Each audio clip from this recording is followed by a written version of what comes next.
Police વિભાગને શર્મસાર કરતી ઘટના સામે આવી છે। ભરૂચ જિલ્લાના પાલેજ ખાતે 1000 રૂપિયાની લાંચ ન આપનાર વાહન ચાલકને પાલેજ પોલીસ મથકના ટ્રાફિક વિભાગના તેમજ ટીઆરબીના જવાનોએ મળીને લાકડીના સપાટા તેમજ છાતીમાં ધીકા પાટુનો માર માર્યો હોવાનો કિસ્સો પ્રકાશમાં આવતા પંથકમાં ચકચાર મચી જવા પામી હતી। વાહન ચાલકને એટલી હદે માર માર્યો કે તેને ચક્કર આવતા સારવાર લેવાની પણ ફરજ પડી હતી। જો કે ઘટનાને લઈને પોલીસ ફરિયાદ વિશે કોઈ માહિતી સાંપડી ન હતી।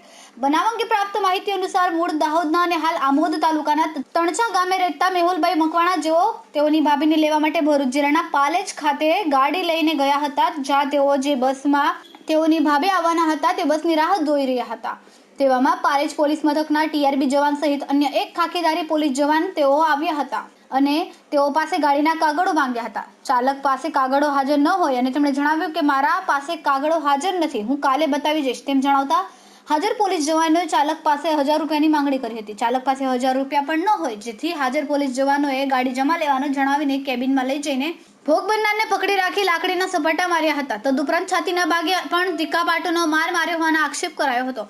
ભોગ બનનાર ચાલકે મીડિયા સમક્ષ નિવેદનમાં પાલેજ પોલીસ મથકના ટીબીના જવાન વિજય સોલંકીના નામનું રટન કર્યું હતું તેમજ તેઓ સાથે વ્હાઇટ ડ્રેસમાં અન્ય ટીઆરબી જવાન તેમજ ખાખીદારી પોલીસ જવાન પણ હોવાનું જણાવ્યું હતું। ઘટનાને લઈને બનાવવાળી જગ્યાએ લોકટોળા પણ ઉમટી પડ્યા હતા। જો કે આ લખાઈ રહ્યું છે ત્યાં સુધી પોલીસ ફરિયાદ વિશે કોઈ જ માહિતી સાંપડી ન હતી। ઉલ્લેખનીય છે કે ઘટનાને લઈને વધુ માહિતી મેળવવા પાલેજ પોલીસ મથકના પોલીસ ઇન્સ્પેક્ટરનો ટેલિફોનિક સંપર્ક સાધતા પીઆઈએ જણાવ્યું કે આ બાબતે ભોગ બનનાર તરફથી કોઈ ફરિયાદ આપેલ નથી। હવે પ્રશ્ન એ ઉદ્ભવે છે કે ભોગ બનનારે કરેલ આક્ષેપ પ્રમાણે આવી કોઈ ઘટના બની નથી કે કેમ, કારણ કે પોલીસ જવાનોએ વાહન ચાલકને માર માર્યો હોય અને ઇજાગ્રસ્તને સારવાર લેવાની ફરજ પડી હોય અને વધુમાં લોકટોળા એકત્ર થયા એટલે સ્વાભાવિકપણે આ સમગ્ર ઘટનાક્રમ વાયુ વેગે સમગ્ર વિસ્તારમાં પ્રજા સહિત પ્રશાસન સુધી પ્રસરી જતો હોય છે।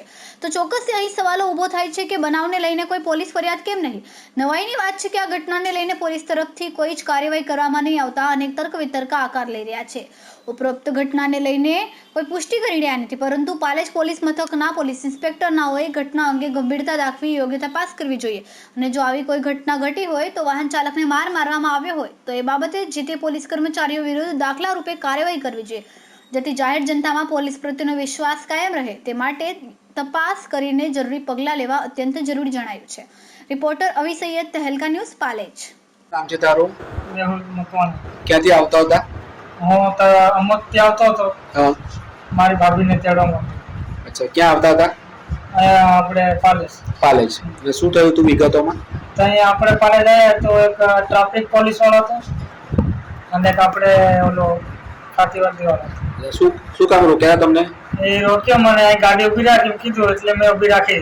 હા પછી હું મારી ભાભીને જોવા ગયો કે આયા છે કે નથી આવી। હા તો ત્યાં જોઈને આવ્યો તો પછી મારી જોડે એમ કીધું કે તારી જોડે લાયસન્સ છે? મેં કીધું સાહેબ બધું હું મૂકી આવ્યો છું હા અને ઉતાવળમાં બધું ભૂલી ગયો છું। હા તો ભલે તું ભૂલી ગયો કાંઈ નહીં કે 1000 રૂપિયા આપી દો।